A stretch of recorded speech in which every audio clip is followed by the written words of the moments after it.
Në cilin datë është realizuar videoja? Jeni në nuk jemi në ti.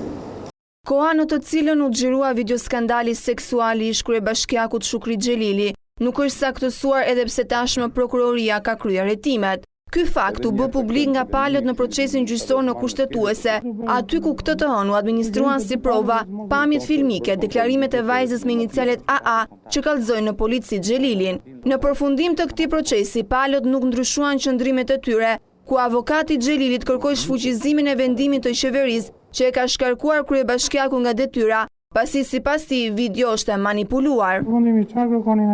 Shkërkojmë rrëzimin e kërkesës të Këshillit të Ministrave.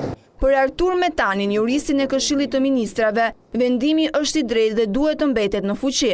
Zoti Metani? Kërkojmë rrëzimin e kërkesës. Rrëzimin e kërkesës. Trupi gjykatës të hiqet për vendim. Pas 2 seancave publike, gjykata kushtetuese u toroq për vendim dhe pritet që brenda muajit korrik ky vendim të publikohet në faqen zyrtare të internetit të kushtetueses. Xhelili qëndron me mas sigurie arrest me burg dhe nga krime të rënda, aty ku po hetohet për veprën penale të korrupsionit të zyrtarëve të lartë dhe kërkimit të favoreve seksuale kundrejt punësimit si magaziniere të shtetases me inicialet AA.